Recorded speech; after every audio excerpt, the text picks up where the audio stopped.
Welcome to Gaming Motifs of Inscription's Different Acts. This video assumes that you've seen the musing about Inscription. I will link that just in case, but this goes into a lot of spoiler territory about the different parts of Inscription. So if you haven't watched that, definitely go see that, unless you're just here just because you're interested in my thoughts, but that's definitely what I'm going to be talking about. So here we go. Act 1. I do really love Act 1. It's probably the best way to start this game by giving you the beast deck and allowing you to play. If you ever played Magic or Pokemon, this will be the most familiar to you. So the beast deck to me was actually my favorite. I love the idea of, you put down the cards, each card needs to sacrifice, its energy is the sacrifice of the squirrels, and you can also sacrifice the beasts themselves, which made it a lot more fun. Normally the items don't really mean too much to me because I try to really play. It's not reflected by the gameplay because this is the same gameplay used for the musing about. I didn't really use the items that much because I tried my hardest to play smart by my own skill and not have to rely on too many items. The squirrel one I kind of would use every once in a while because it's like, the squirrel being in the bottle, it's cards I can't use by it being in the bottle, so I kind of need it in my hand. It's not, to me, that's not an item. That's just a draw space. So going off that, like I said, I really love the beast deck. I love all the animals that they have for the beast deck and such like that. Like, to me, this is the rawest part of the Inscryption game as far as how the design is. Leshy, as your dungeon master, I guess, is actually really, really good with him playing different kind of roles. I love his trapper, his angler, and prospector. I love all his characters and the fact that he has the mask that he turns like upside down, sideways, and different kinds of masks to try to, show himself with different characters, change his personality, and each one of those kind of things. It's really cool, really fun, and it's really charming. The boss battles themselves, really, really good. The prospector really got me at first because I think he pretty much probably got just about everybody because, whenever you have too many cards down there, he changes each one of them to a gold pile. And it's like, you can't sacrifice a gold pile. So the gold pile is just kind of like in the way. So you're either just waiting for his cards to destroy it, which he always gives you that bulldog the first time. And you're just waiting for them to destroy it. And you're just kind of sitting there just gathering your cards up. And you kind of need to plan because once that gold goes down, that's it. It's all on you now. So I really love that one. It's really difficult. The angler is difficult in a different kind of way. I didn't expect like him to take your card whenever, like, when I first played, I actually didn't pay any attention to the hook that he had.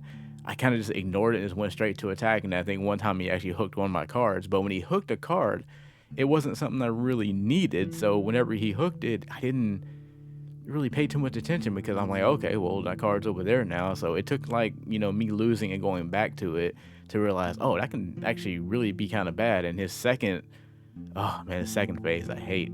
I actually got through his second phase when I really played easily. Like, this time you're seeing right now, like I said, I already played and beat the game, and I replayed it to capture the footage. So none of this footage is really reflective of how I was playing.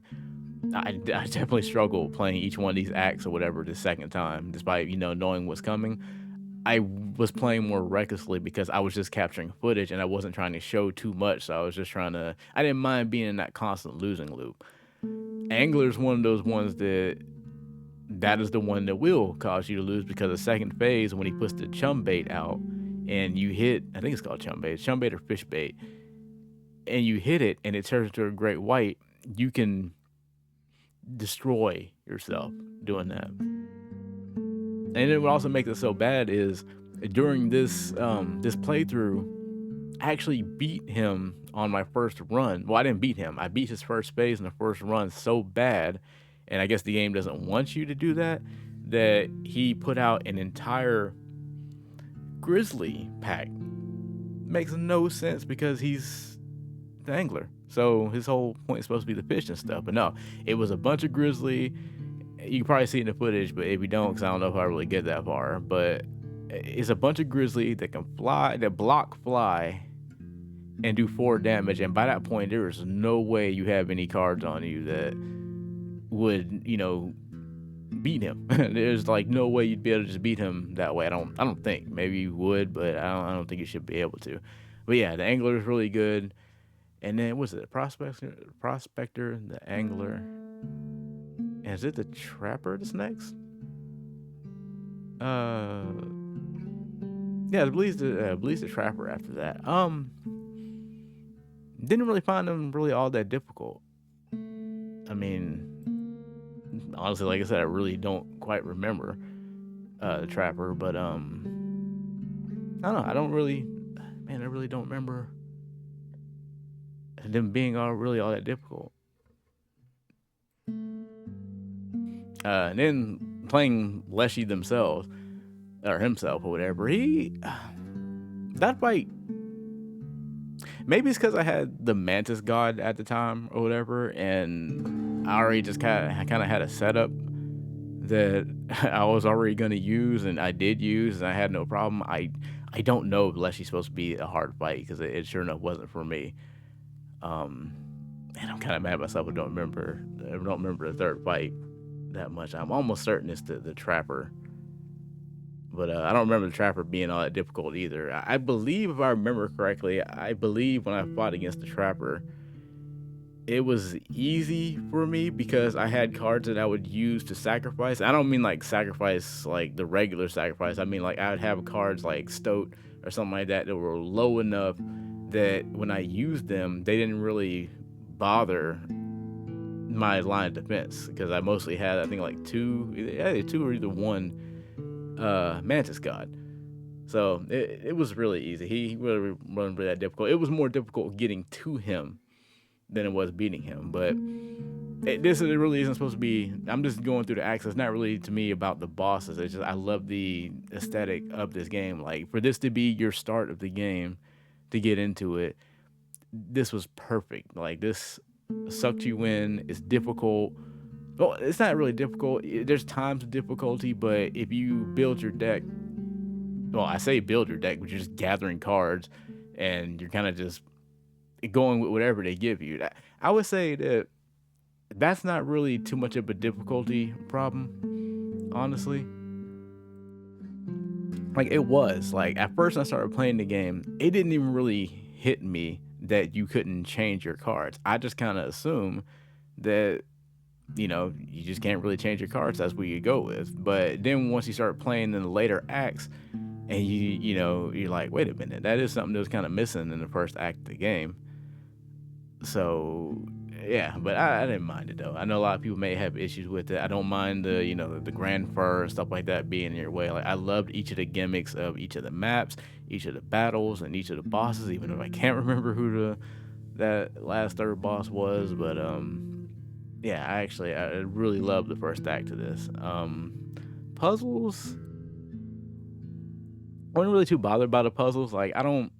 It did take me a while to get through a lot of the puzzles, not because they were difficult, but there were some obscure things. I think the worst part of the puzzle to me was whenever you have to do the mock battle over there, where they kind of give you a certain set of cards or whatever, and you kind of gotta. Well, they're pseudo cards or whatever. They have their attack to defense, and some of them have the sigils on them, but they're not the actual cards. And you're trying to force each one to move a kind of way to where your side does 5 damage against the so-called opponent side. Every single time that would come up in any of the acts, I practically just brute force my way through it because one problem is a lot of those sigils aren't already explained to you, and unless you're really gonna sit there and go through that rule book to read it and then have it stick in your head, because that's another problem. You read all those, if you don't have cards, he doesn't have cards to reflect them right now, and you don't have them. Why do you care at the moment? And that's just how it is, or whatever. You don't care at the moment, so it just doesn't really strike you as something you need to remember. The story here, the story is really, like I said, you don't really get told anything story wise or whatever at the moment. You're just trying to escape the cabin or whatever by having to beat him. The closest thing to a story you get is the Stoat stink bug, and the grizzled wolf. It was a studded wolf, grizzled wolf, the wolf or whatever that helps you.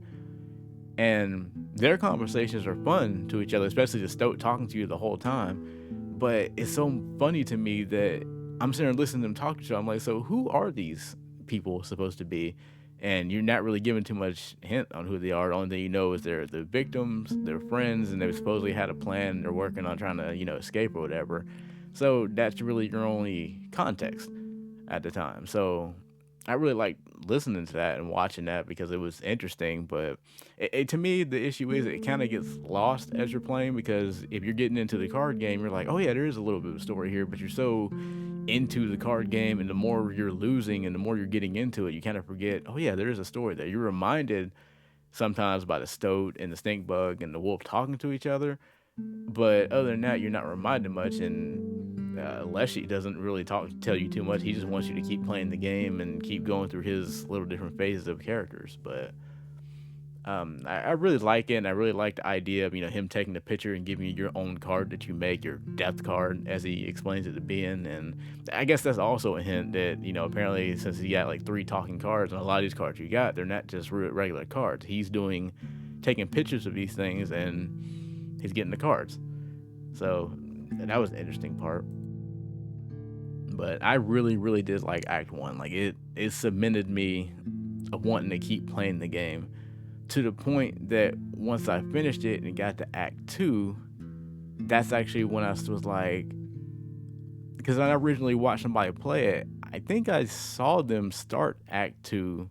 Yeah, actually, I did. I think I saw them start Act Two at some point, and I was like, why are you getting rid of how Act One plays? Because that's the thing. I saw them start it, but they didn't do any combat done. I just saw the way Act Two starts, and I'm like, I don't like that, because I like the way Act One supposedly looked and how it's playing, but I don't know. And that's just like whenever I thought of Inscryption, that's what stuck to me was everything that I saw in Act One. But now having played it, I still really liked Act One a lot because it was a perfectly good starter to teach you how to get through the game, and just it was perfect. It was perfect where it needed to be. I really wish they would do another game like this in this style, because it's really good. And I love that all the cards have low HP, so there's not like thousands and hundreds of HP you got to keep up with. There's not a whole crap load of cost or whatever you got to do in order to keep up with. It's just your blood cost, your sacrifice, your bones, which I don't even know if I really explained the bones that much. I know I did in the review, but I really like the bone system. Like, it's really cool because like it's a different kind of sacrifice. You sacrifice your regular cards by literally sacrificing them, as in you know you take this card's gone, and then you're putting down another card. For the bone, it's like the card dies and you're getting bone chips to allow you to be able to summon stuff. So for example, you don't have any blood, but you got a bunch of bones, and you actually got some bone cards in your deck. You don't have to sit there and wait to find a squirrel for a sacrifice or do that whole thing. You actually can use your bone chips that don't go away, and sometimes that can really save you. Now, they're good to me. For me, the bones for like, they're emergencies for me. I don't think I ever had any in my deck on this act that like, oh dude, this definitely made to where I could actually win because I needed this. Like, no, they're always just something like, hey, I need something to defend with, or I need something to attack to get this thing out of the way. It was just something to help me move forward a little bit. But the bone deck was never really my big thing. It was always just the way the beast one played. But that's basically it when it pretty much goes to Act One. Like, it's interesting, like the way it end, but it's really like, I love this setting, and I really enjoyed it. Like I said, I played and beat the game, and I even went and played a little bit more for this footage, and I was like, I played for about almost an hour or two doing it again, and I was just having fun. I wasn't doing nowhere near as well because I was being reckless, but it was really fun. But that's pretty much what my thoughts of Act One comes to, is I really, really enjoyed it. And to me, it's like, if they make another card game like this, I use this kind of model. I would love to play another game like this. But uh, let's just move on to Act 2 then. All right, so now moving on to Act 2, which to me, while I said Act 1 was probably the best, um, as far as like the best way to start, I'd probably say Act 2 is probably the part that people will love the most because you finally get a lot of customization. Before going to that though, this is the act that when I saw somebody else playing, I was like, why did you change the aesthetic to it? Because I like the way the original Act 1 played. But not knowing that Act 2 was going to be better in just about every kind of way, because now you get the option of using 4 different decks. We have the, I think, Grave deck, where it's basically using the bones, the kind of bone deck, same kind of mechanic on that one. You have the Beast deck, which is using the same thing used at the very beginning as well. You have the Technology deck, which that one plays something like I used a little bit of it. I chose it at first and didn't really like it, but it's basically in a way that every turn you gain an energy cell, and the energy cell acts the same way that sacrifices do, meaning in the kind of way that you don't have to sacrifice anything. Basically, the energy cell acts as a constant but infinite way of sacrificing. You say you have 1 energy cell. If you play a card that requires 1 energy cell, you lose that energy cell for that turn, and then once your next turn pops up, you'll have 2. And then it continues that every turn you'll gain an energy cell, unless you have a card that has a sigil that gives you another one, then you end up with more than one. But basically, every single turn you get an energy cell. So by 5 turns, you have a completely full energy cell, and you don't lose them except for when you use them that one turn and you regain them the next turn. So it's kind of like you're having to build your energy up very slowly, but once you have it, it's infinite. There's no need to sacrifice nothing, but it does limit what you can play one turn, because since you have 5 energy cells and can't get another one unless you use an item or a card that gives you an energy cell, which, if you if you're using a card that requires an energy cell and gives you an energy cell back, you may at best gain a defender or something like that may help you, but that's possibly it. But yeah, it's closer to, I believe, if I had to compare to something, I hear a lot of people say this technology is closer to, I guess, Pokemon trading card, I would assume, but I'm not really sure. The more I started playing it, the more I'm like, this seems familiar to me. What is it? In Magic, you card, you tap. Yeah, I guess, yeah, Circuit probably is closer to the trading card games, or at least those two. I haven't really played any other one past that. Anyways, and then you have the Magical deck, which that's the deck I really don't like for this act. It does get better in Act 3, and I'll go into that whenever I get there. But this one is basically like you have an energy. They're called Moxes, and there's a blue Mox, an orange, and a green. I believe they're like Emerald, Ruby, and Sapphire or something like that. I believe is what they're called. That may be an Act 3 thing, and I'm confusing it with something. But basically, you get 3 color of Moxes.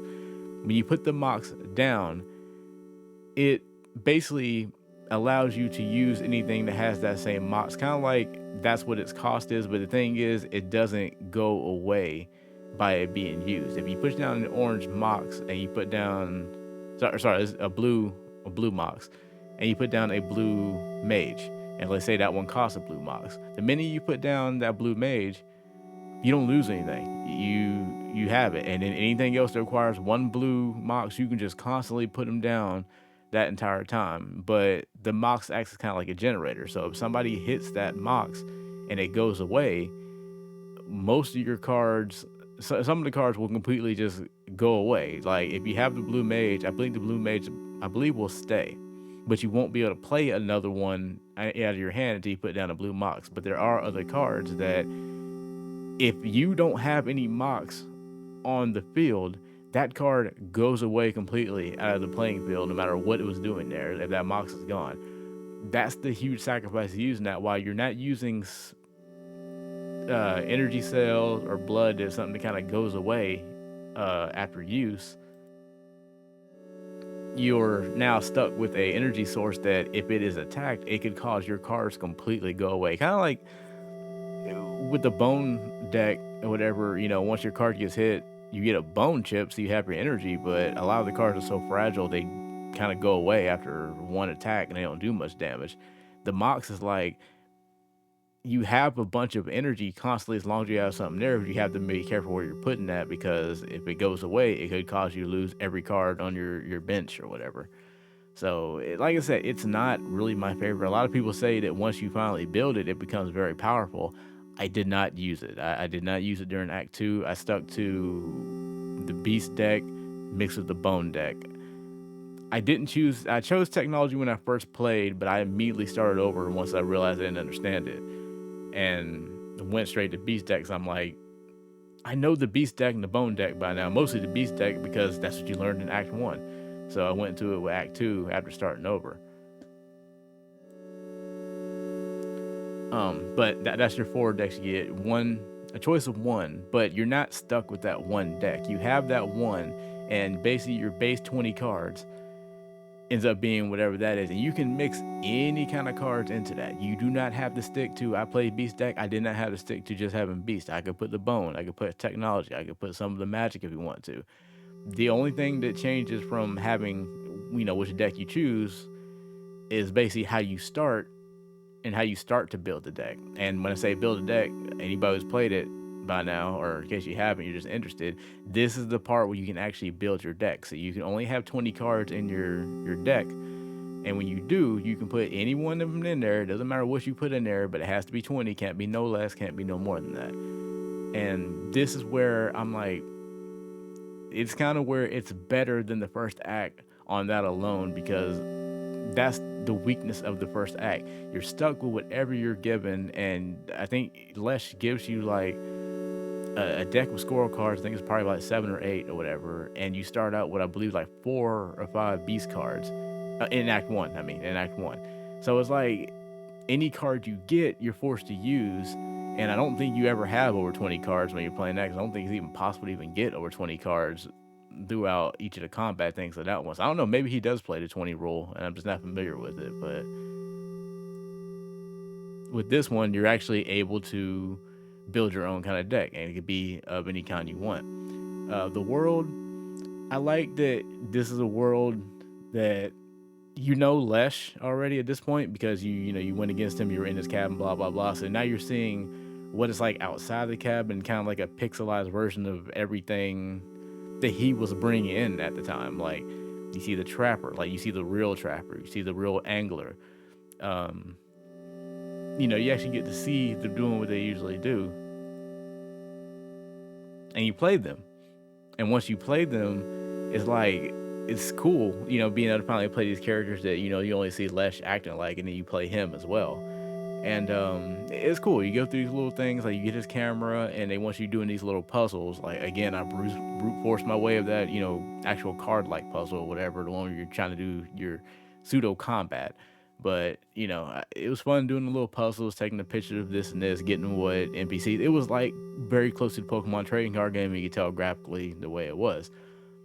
And then I went for Lesh first, and then I went down to Grimora, who is the person who owns the Bone deck, and you go through her little puzzles, which were interesting because they were kind of like a bit of a what came first, who did what kind of a thing. It was a bit of a mystery thing to it. Like, they give you different epitaphs or whatever, and you gotta talk to the skeletons and stuff that's in there, and they will tell you a little bit about themselves, like their name, their situation, but they won't tell you all at once. You have to kind of guess by how they talk. They tell you their name, and they'll tell you which tombstone it is. That's the best you're gonna know. Everything else, you kind of gotta look into how they talk, what they talk about, and stuff of that nature. And that was fun for a puzzle. Her as a boss, like I said, she uses a Bone deck. Obviously, I don't know if I explained it, but Lesh uses a Beast deck. I think he copies your cards or whatever with this picture. Like, he copies the cost, and then he'll copy the attack, because it's the same thing as the first one. They have 2 phases when you fight them. I'm sure like I said, if you're looking at this, you probably played it by now. But he has 2 phases. In his second phase, he copies the cost and I believe the attack of your card, and he forces your entire hand that you have in your hand on the second one to become exactly what he copies. So if you got something that's got a high cost, well, you now have 4 or 5 high cost amalgamation, I think is what it is, card or whatever, and you could lose. That could easily destroy you because he just switches it like that. If you had a plan, well, your plan's gone. Grimora, her area is like, it's supposed to be like kind of a grave area, but it's weird because it's like an indoor. To me, it's also like kind of indoor bathroom kind of look to it. But yeah, you get graves and stuff like that. And hers is basically, the bone deck. So hers is based on, she has grave diggers, which, each turn they dig up a bone. And when they dig up a bone, it gives you counter energy on top of, if you kill one of her cards, she's getting bones to, that's what she does. It basically takes the same thing you did in the first one, so she's making a whole deck based off that. She was a bit more of a challenge. Like, honestly, I didn't struggle much during this entire Act 2 when I first played the game, but I noticed when I was doing it for the recording, I was struggling a lot. And I don't know why. I don't know if it's because some of the cards I got weren't quite the same, which that's quite possible. I think that each act had that same issue where I had different cards and it just completely wrecked how I played. But I forget, her thing was, oh yeah, she would kill off your cards. Like, you would, after the first round, you would take her down. She would take any card that you have on the field and she would kill it in a way that you couldn't draw blood from it anymore if you had like a beast deck. I don't know how it affected, your magic deck or something like that, but basically it loses its sigil and it loses its attack power and it loses its ability to have a cost on it. So it's weird. It's kind of like, I guess it's kind of just a zombie, I guess you could basically say, is what it does. And she wasn't really that difficult the first time, but the second time when I played through it again for the footage, I struggled against her for the exact same reason. But a lot of people say that you want to use the bone deck and then go after her and use the cards that she gives. Like I said, I didn't. I chose the beast deck, but some of the bones were useful enough for me to use it in my deck. But that's really all mine was kind of mixed with. I was basically playing another deck like I got for the first one, the first act. Now, I believe what I went to next was the magic. And man, I actually forgot I forgot his name. Um, but yeah, the guy the magic area. The magic area, that one, the fight wasn't nowhere near as difficult as the puzzles. I got stuck in that area for so long because I felt like some of the stuff they gave you was so obtuse, but his fight wasn't. I like the tower that you go into, and I like the idea of the puzzles. I just didn't like having to do the puzzles because they're not like regular puzzles. They're like, oh, you have to fight this dummy, and it gives you symbols as you fight them. But the thing is, if you're the type of person that just stomps like all your enemies that you fight, you're not gonna figure out what the puzzle is because you have to let the dummy play some of the cards, and you have to take some of their back cards out, and you gotta let the fight go on long enough for you to get the symbols that you need. And I got stuck there for so long because I was stomping everybody with the deck I had and wondering why I couldn't find what I was looking for. Like, and that's just one puzzle. All the puzzles like that are so off. But I mean, once I figured them out, like, they didn't make me want to quit. I just got literally stuck for a while walking around wondering, like, how do I get through this with no real like hints, and the hints weren't really all that useful to me. So I don't know. Also, and then the fight, oh god, the fight was even worse. Um, the fight, because the character is a painter, they paint over your sigil of your card, and they give you their own sigil, or he gives you your own random sigil, and it's like, because my deck was so heavily based off having the mantis that attack like 3 different areas all at once, and some of the wolf cubs that would transform, it was useless to me. The only thing that actually came out from that fight that was good was, sometimes my squirrels and stuff like that would have, sigils attached to them now because they don't usually have one, and they kind of give you a random one. I say random, but there's only like 3 or 4 they give you, most of them aren't very good for you and they don't help you much. But that fight was actually probably the most difficult one I'd done so far because it literally was counter to how I build the deck I had. And like I said, I was stuck in that for a good. Like I said, this area I was stuck in for a very not this whole act. I was stuck in this act because of literally that area that I had to do that fight in. And then lastly, I went with I think it's PO3 or whatever with the technology deck. I understand how the technology deck works now because of Act 3, but I did not understand how it worked when I first chose it, and I honestly did not understand how it worked when I went into that area, that little factory that he had. And it's not like anything that he had up there was a threat to me. So I just was like, is this deck really that bad that even the boss fight didn't really like put up with anything? Like the only thing that was bad going up there was doing the boss fight because he moved. When you go against him, he takes the field and he forces the field to move all of the cards. That's his card and your card, and they're going, I think, kind of a snake formation, like in an S, like I think a reverse S. And so if you had a card that was good and you put it in a certain spot, it's going to keep moving around. And when it moves over to his area, now you got that your card attacking you. And that was kind of difficult for me because I had such strong cards. So I would, lose one of my cards up there and I'm sitting there getting attacked. I don't have any good defense. So that one took a good minute. But as far as what his deck is on its own, it's no problem. I don't understand what the strength of that deck is on Act 2. But I mean, that's just how it was. But it was fun. I actually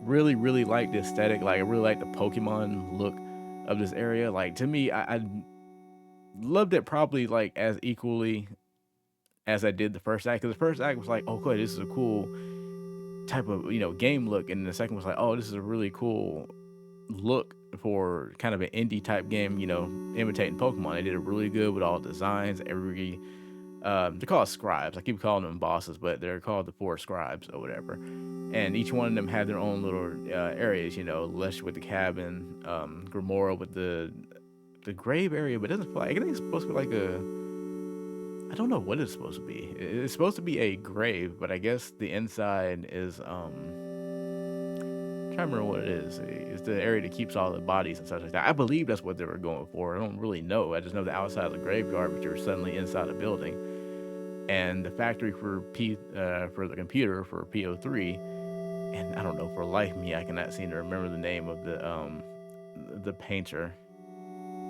I don't know why I can't remember the painter's name, but that tower is like really cool or whatever. But yeah, it's really creative. I think probably my favorite part about us is seeing these other new characters other than just seeing Leshy. And it's cool seeing stuff like the Angler and the Prospector actually be real characters. Like he's wasn't just putting on a mask. I mean, he was, but there was more of a story to it. Like these are actual people he knows that works for him that he's using as different boss fights or different scenarios. So it's like I said, Act 2 was definitely my favorite for combat and aesthetics. I would definitely say Act 2 is better than 1. I think the reason why Act 1 is as good as it is because it's your first thing you're seeing, so it's a good intro to it. But Act 2, to me, kind of moves everything along. And another correlation that I kind of realized as I was playing between Act 1 and Act 2 is that Act 1 teaches you how to use the Beast deck and the Bone deck. Or Death deck, I don't know what it's called, but it teaches you how to use those cards. So going into 2, you have the option to learn 2 other cards you're not familiar with, or you can stick to the 2 you are familiar with, or you can just mix them all together. But it's just cool that you got to learn how to use these 2, and it's like, if you like it, you can use it, and you can mix it up if you want to. If you don't, you can try these other 2, but you're probably gonna struggle because they do explain to you how to use them, but I mean, it's like you just, if you're like me who's never played who's barely played any other kind of card game, it's like it was hard enough getting used to the Beast and the Bone deck on its own. Even harder trying to understand how energy cells work in the technology and how these moxes that I tell you, even by the end of the game, the way you use the moxes in Act 3, I understood it, but I definitely wouldn't have chose it. But I don't know. But I really, really enjoyed Act 2. That seemed more like a Pokemon game, while the first one seemed it kind of took away the roguelike element, or felt like it did. The first one was the first act was a roguelike. The second one feels like a trading card game, a game version of a trading card game. But I really actually enjoyed it. And then, like I said, the story really, I don't think they really explained the story, but it really was no story. You just had to go against all four of the scribes and beat them. And that's really it. You learn a little bit about who they are, but the problem is you learn about who they are, but it doesn't really bring too much impact, because Act 1 and Act 2 only connect because you see Leshy there, and Act 2 takes place in the past, supposedly, because even Leshy sits there and says something about, oh, you think you already know how to beat me because you played me before, but I've never played you, that kind of a thing. So this takes place in the past, so you get to see what Leshy was like before the way Act 1 rolls, but your only connection to the other characters are literally those talking cards in Act 1, and that doesn't really tell you much because the context isn't really there yet. But that's pretty much what Act 2 is. I actually really, really enjoyed Act 2. Really like using the Beast deck and really destroyed the game on that one. But the second play, it didn't go so well on that one. So that's really all I can say about Act 2. So let's move over to Act 3 then.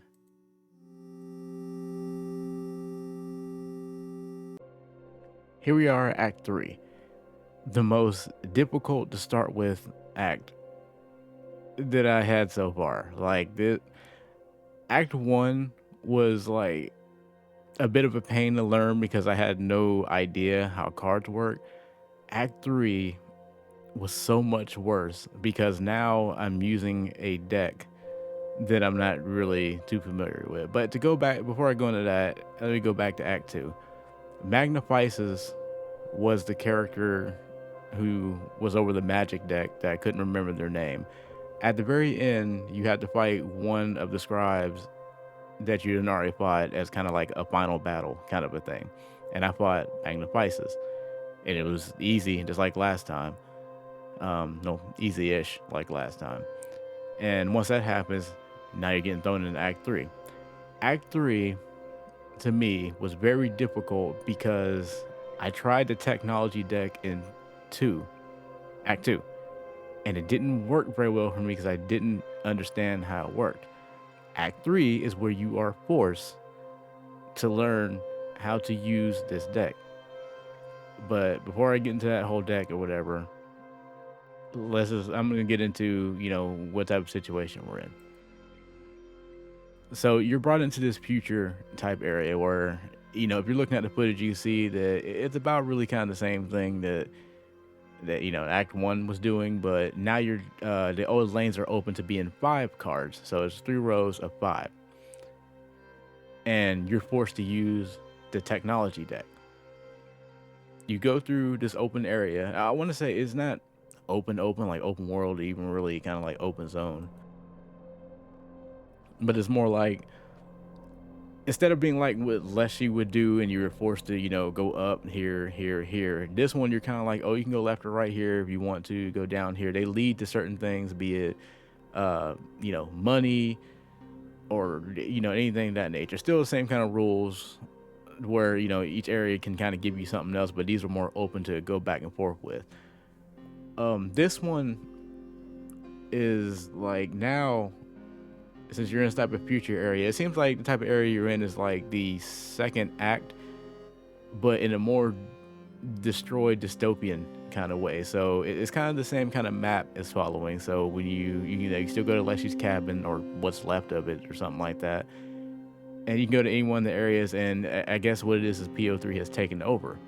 So the map is open for you to kind of go around, but it's basically kind of following the same thing, but it's a lot bigger because you can't just walk straight to the cabin. Now you have to walk through, this lane here, and you can get into combat that gets here, you get combat there, you can find this, you can find that. So it's a lot bigger of an adventure than the past two acts were.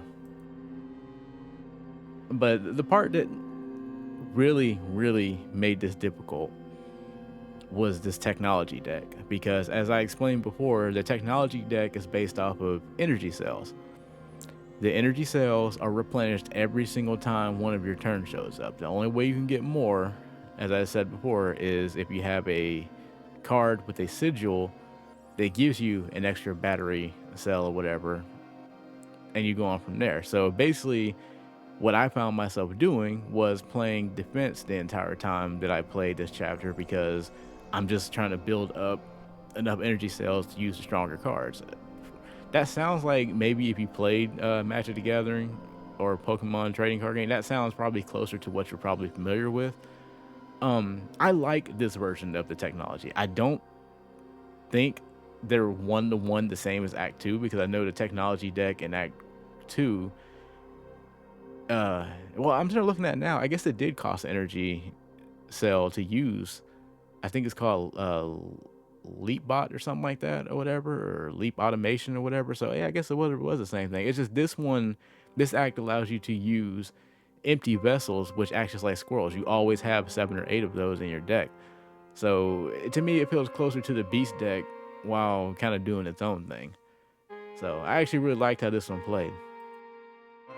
But it didn't start that way for me. Yeah, I started losing like 4 or 5 times or whatever at the very beginning, and it just didn't start out very well. But I don't know if I explained this before, but by the time I got to this act or whatever, I'd been playing for hours. So after losing like 4 or 5 times, I stopped and came back to it the next day, and I started doing good. It's just I guess I was spent from playing pretty much all the way through Act 2, all in one type of play, and then all of a sudden they hand me the technology deck, and it's like, I didn't use this but for like one fight, and then I started over on Act 2, so I didn't know how it worked. But as you go on, as you go through all the stages, you get Robo Bucks.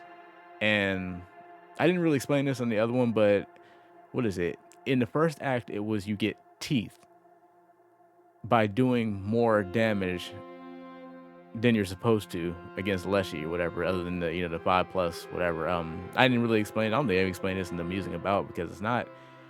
It's important, but at the same time, it's not. I think it's that this is more important on this act than it is the other 2 acts. But you get teeth that you can buy pelts, and the pelts allow you to be able to go to the trader and trade for some of their cards. These can be cards with more sigils on them, bigger attack power, whatever. The rarer the pelt, the better it is. In Act 2, you get foils. It works the same kind of way. They just kind of cut the middleman out. The foils allows you to basically go to the trader and buy either packs, which you usually find in the overworld, or whenever I don't think I even explained that either. When you beat all the people you're going against, you get packs of cards that you build your decks with. You also find them in I don't know, depending on whose stage you're going to, you find them in, let's say, boxes or whatever. So, and now in Act 3, it's the same thing. Now you have Robobucks. You get it by doing more damage to PO3, who is now your Leshy replacement or whatever, who's sending you on all this. You get Robobucks, but the difference between now and then is these Robobucks are very, very important, because you don't get cards by beating the regular enemies now. You get cards now by either finding the area you go to where you can, there's certain areas that give you, like the way Act 1 was. You can end up in a battle, you can end up with this, end up in that. There's sometimes you can land on a space that will give you a random card, but your only other way of getting cards besides that is by either using the Robobucks to buy a random card, or to power up your past cards. Because like in the first act, you put them in the fireplace and you strengthen them. I don't think Act 2 doesn't. No, Act 2 you had to combine. You combine the cards by using that mushroom thing. I never used that because I don't feel like because in the second act, when you wanted to combine two cards, you couldn't just combine, your wolf and the skeleton or whatever. They had a particular combo that they wanted you to go find, and when you found it, you bring it to them, and that's it. And they combine it. I didn't really. That's the one thing I didn't like on Act Two, is doing that, because you couldn't combine what you want to. But Act Two gave you more of the freedom because you built your deck. If you're back here doing the whole type thing you did with Leslie, you don't build your deck anymore. You just find cards, and now, since the cards are now floppy disk, disc cards or whatever, he powers them up by putting sigils on them kind of frequently. Like, he does it do after certain boss fights or certain spaces, and now you can buy them.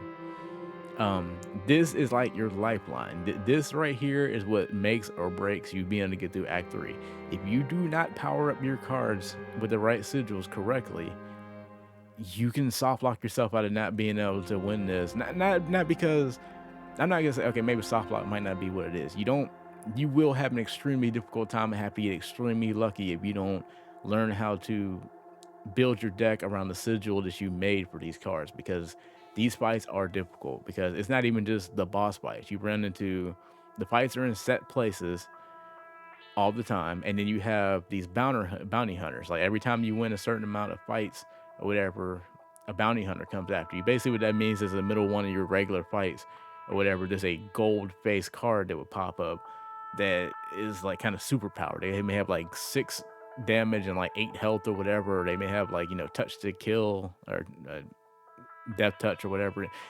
They're just overly strong or whatever. And the higher you get, like 1 star, 2 star, 3 star, obviously the higher you start going up, the worse these cards end up getting. So me, pretty much every time that I got stuck with a bounty, I lost.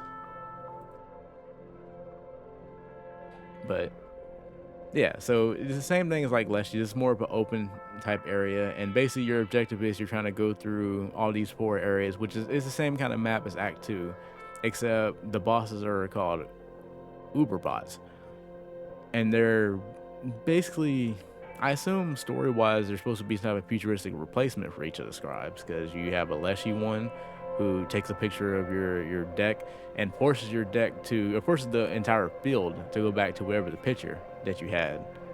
And this could work in your favor or work against your favor, because again, to bring people back to life or bring you back to a situation you don't want to be in, or could take away his entire deck and have what you had prior to that turn.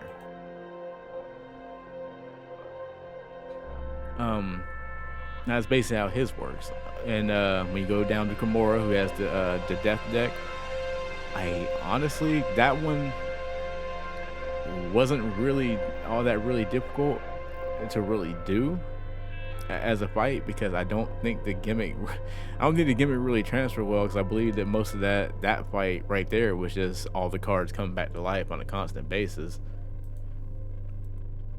And that's pretty much, I really don't really remember that fight all that well. There's always some fight I don't really remember all that well, because at this point I done gotten better at all the fights, so I wasn't really struggling during any of them. So it was like, so you go through each of the areas. So you go through Leshy's fight, Grimora's fight, Magic Vices or whatever, stuff like that. And that's just the thing, you have a choice. You can go anywhere you want to. I chose the same pathway that I chose originally, so I ended up going to the Magic fight on the 3rd one, and I kind of wish I didn't, because even though you're using a technology deck here, the Mox Magic deck or whatever is still in play here. And when you go to that area, it basically allows you to what they call gemify. So basically it's the same process I explained before. You have your ruby, your sapphire, and your emerald, but the difference is now anytime you play any of those colors, all those colors are connected now to your empty vessels, which is your shield. Anytime you play one of those, it ups any of your gemified cards. So say you gemify a Stoat. I don't know why I keep using Stoat as an example, but you gemify the Stoat, and if you play, if I remember correctly, if you play the sapphire, any of the sapphire shields, it brings down the cost, the energy cell cost, and if you play the ruby, I believe it brings up your attack power. And if you play the emerald, I believe it brings up your card's health or defense, whatever you want to call it. So that's another thing. You have to learn to gemify the cards that would help you the most, and then you would have to change. And you can do this is one thing you can do on the fly. You can change all your empty vessels to whatever color you want. So you want an all emerald color, go for it. You want an all ruby color, go for it. You can mix it up. You can do it however. You can change that at any point in time as long as you're not in combat. So that's probably the most customizing thing you can do that you can control that helps. And once you do that, that also just makes it to where it gets better. It's just like what the bone deck did to the beast deck. It's like the beast deck was fine, but once they added bones onto it, it made it better and you can build around it. Same thing with this. The technology one is good. It's good. But once you add the gemified mocks onto it, it brings a whole nother play style that could help you or could ruin you if you don't understand it, which, I caught on to it kind of fast, and that's why, like I say, I think the Magic deck works better on this iteration of it. And same thing with Technology deck. I think both of them work better in this iteration they did in two. I don't know if that was on purpose or what. But yeah, like I said, you're going back around and you go through, you fight different Uber bots of each one of the scribes that kind of play just like the other ones do. And until you finally reach Golly, who Golly I believe is supposed to be P3's replacement because he's one of the scribes, but since he's the dungeon master type character in this one, he's that's your replacement. This one's kind of a fun Easter eggy boss because what happens is this boss goes online and grabs people from your well, if you're playing on Steam, it grabs from your Steam friend list. It works better if you're playing on Steam than it does when you're playing on PlayStation. It goes through your PSN account and grabs people that you know from there and uses them as cards. And these cards can be really strong or really weak. And then there's a mechanic on the second act or the second fight of it that if somebody else is playing Inscryption, any card they make can be sent to you and vice versa. Problem is, like I said, I was playing on PlayStation and this game already been out like 4 years already, so nobody's playing when I was playing. I don't even know if it works that same kind of way on PlayStation. I know on Steam it probably does, but you probably find a lot more people still possibly playing the game right now than on PlayStation. So it was fun seeing my friends list getting on there and them become powerful or weak cards or whatever. But if you don't have a connection at all, basically I think it just pulls just random names or whatever, and the card you're supposed to give to somebody, it gives you back instead as your card because they say, hey, they can't get to the web because you don't have an internet connection or nobody else is playing. So that's how that goes. And then everything else is pretty much like when you go through this chapter, it's pretty much the same thing as everything else. The damage counter is still the same. It's just, changed to, I actually don't even know what they put on there. It's not teeth. It might be screws or something like that. You can still get up from the table. There's still more puzzles. These puzzles are kind of funny because there's captcha puzzles or whatever that were kind of funny to sit there and see. And then none of them are really super difficult. They're just really, weird stuff that you don't really expect, especially after playing the last two. The items, I actually never ever used any of the items they gave me except out of curiosity. I used the energy battery they give you, that basically brings your if you use, let's say for example, you used all your energy back, or say you use 3 of it or something like that, it'll give you that same amount of energy back one time.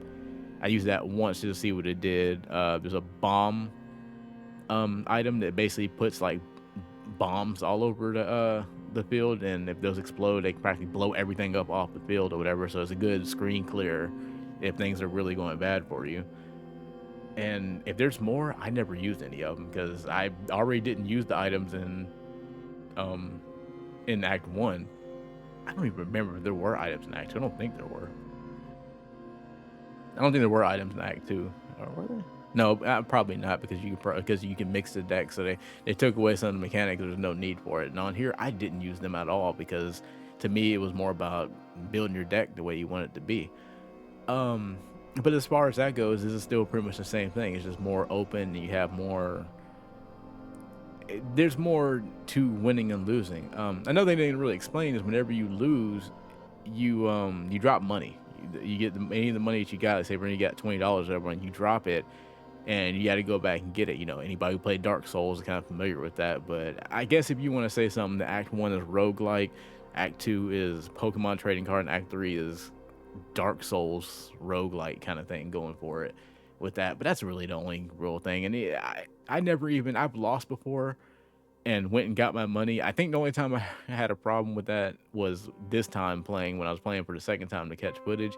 I didn't do good. I don't know what happened, but something about playing the second time, I got really unlucky with every single act I played to catch footage with. So if you were watching the gameplay, except for like Act 1, Act 2, and Act 3 went really bad for me. Trust me, I went through all the acts and it was a lot easier. I don't know. Maybe I wasn't focused this time going through because I've already beat it and I was just capturing footage. But yeah, it was still fun though. But this act, I'm kind of mixed on how I feel about this act. I want to say that if I were trying to rank them to how I feel about each act, Act 2 is probably my most favorite because I like the idea of you building the deck yourself and you can use any type of card you want to, so you're not forced into having to use one type of card or whatever. Like I started with the beast deck, I was able to mix whatever technology, magic, whatever. I can mix whatever I want to, so I can build the own kind of deck I wanted to build. So I think it was more fun and I like the aesthetic of it. I want to say that after that would be Act 3 because I did find it fun making each one of these cards my own, kind of putting the sigil on each one of the cards that I want. I made a pretty powerful set of cards, by the limited cards that I was getting, because I spent more of my money putting sigils on my cards and actually getting new ones, because the way I kind of feel when I play cards, the less of the deck you have that you make strong enough that you can actually build up properly, the better it is than having 90 something cards, but a bunch of them are trash pulls or something like that. So Act 3 just made it better to me because I was able to still customize my deck even if I couldn't really build it. But with the mocks and the gemification on top of putting the sigils on it, it was just fun. It's just my only thing I didn't really like about 3 that much is when it started, it was rough. It was like really rough, and it took me a minute to get into it. And some of the fights can be like really, like, I feel like unfair. Like the bounty fights are, I don't know. You gotta practically be built for those. You gotta build around those kind of happening. Like, but luckily, like I said, you lose that and you'll get your money back, assuming there wasn't a fight in between two of there. You should be fine. But like I said, the start of it was rough, but after that, I really was enjoying it. And then lastly goes Act 1, and it's not even because anything's really wrong with Act 1. It's just Act 2 and 3 built on what Act 1 did, but made it better in certain spots. I still think Act 1 has the best aesthetic as far as how the cards look and just the general idea I like the most, but I can't really say it's the best one because I think Act 1 and Act 2 and Act 3 just did everything else better. Act 3, now I'll say Act 3 probably has the best atmosphere as far as, like, I like how the design of the board you're going through, if you having to go through left, right, up, down, and how everything's kind of that technological look. And I like the idea that the cards are like floppy disks now instead of being cards. Like, I prefer the cards, but it is a good replacement. But yeah, Act 3 was really good. It was just, it didn't start out very good, but to be fair, neither did Act 1 when I initially first started, because I was learning how to play the card game. So I guess out of fairness, that's just how it is. But yeah, I don't think Act 3 really added too much. I didn't really explain too much of the story going through this game because I kind of understood the story a bit. I'm not really too invested on the story itself. Like, I understand what they were talking about, but I'm not going into the whole background thing. There's way too much story in the game. But the individual acts of you playing through Leshy's story because he wanted you to play the game, and then you save yourself by making him into a card. Act 2, you're learning what the Inscryption game is, like the game within the game, is all about. And in 3, it's kind of like, well, here's the result of P3's plan going through, PO3's plan going through, and now you got to take him down because it's kind of your fault because you playing this game kind of caused this to happen. So here's you making amends or whatever, like, and you're in this dystopian world where now you get to see what what he did, how he changed everything, and now you got to correct it by doing the same thing you were doing in one, except now this is your adventure and not Leshy making you go on an adventure. This is you trying to find your way to defend against somebody who's overlooking you all the time. But Inscription is a really, really, really good game, all in all. There is one or two really other things. I don't have any footage of either one of these. I didn't really feel like playing through these parts again. But there is a final act that you do again go against each one of the scribes. But in this act, not even called act, in this section, you're actually playing them in their own kind of whole 3D kind of style. Like when you're playing Grimoire, you're using tombstones that are kind of like cards, and get the whole bone effect that's going on.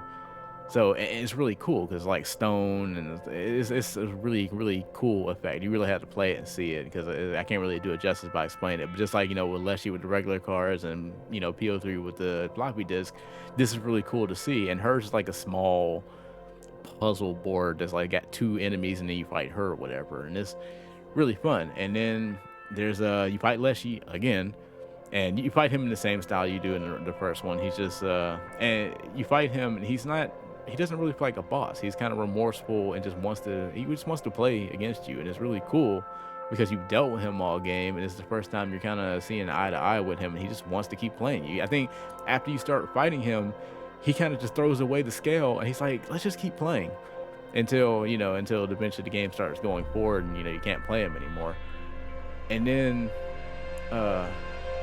you don't play PO3 again because you already went through that whole thing there with his scenario. And then you play against Magnificus.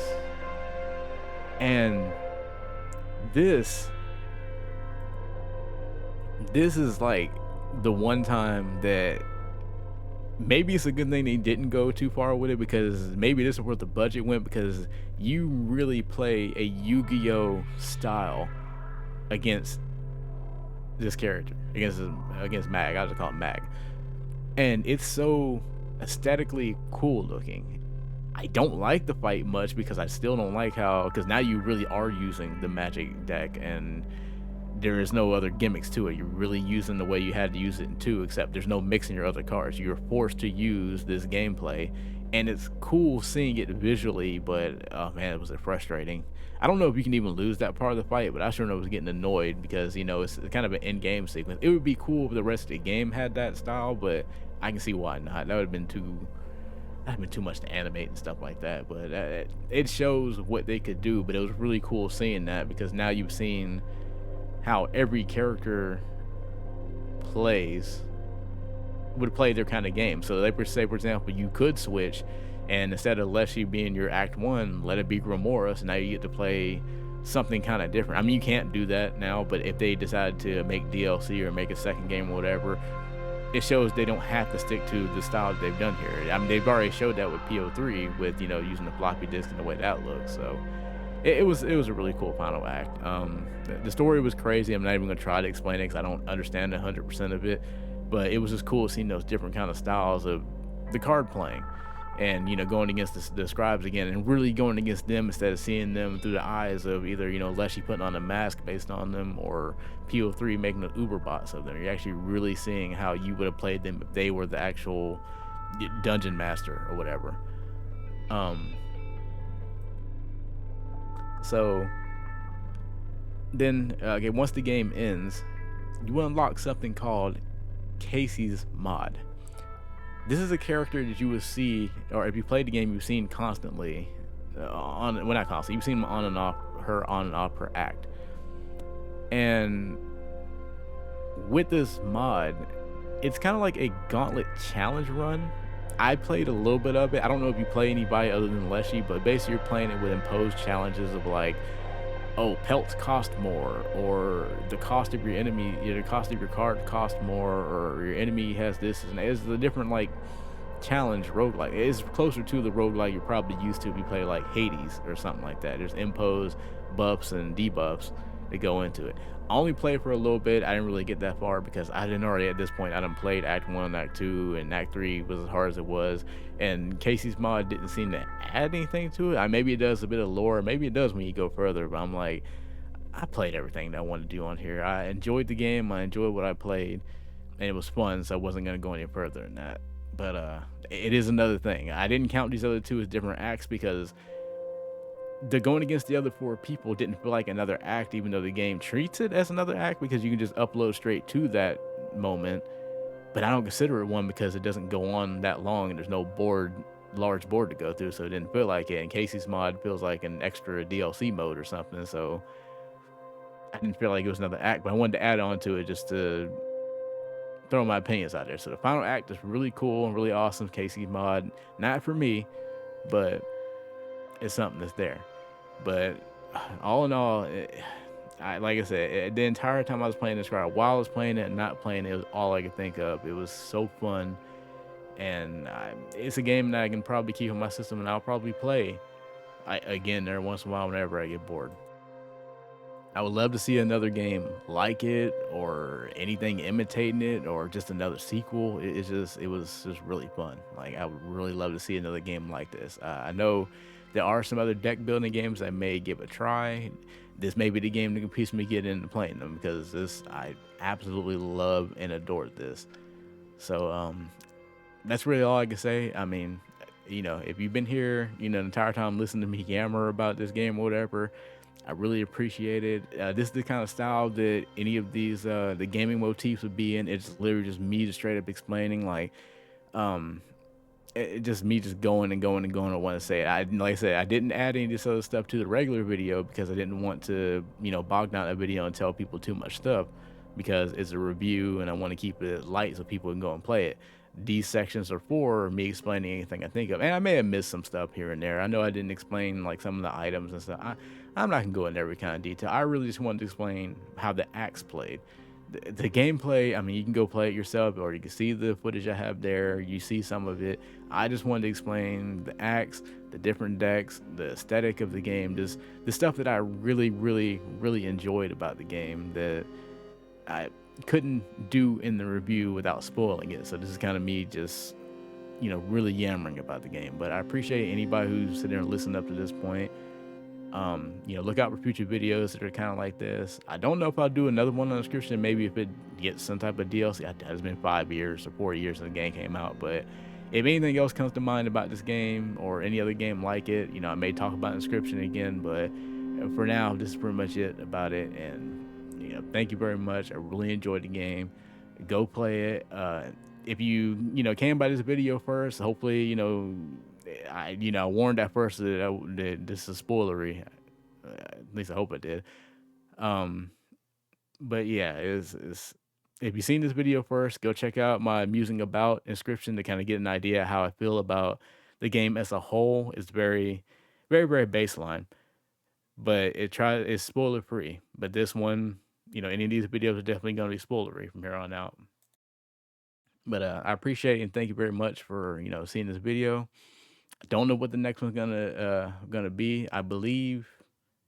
No, I'm not gonna sit there and say I just please subscribe. If you hang around here, I got other videos and stuff like that that I'm gonna do. It's just it may take some time, but I'm gonna be doing it by doing the review first, the light review on musing about, and then doing the ones on here, which are gonna always be the ones that are a lot more spoilery like. So anyways, yeah, I appreciate it and hope you enjoyed it.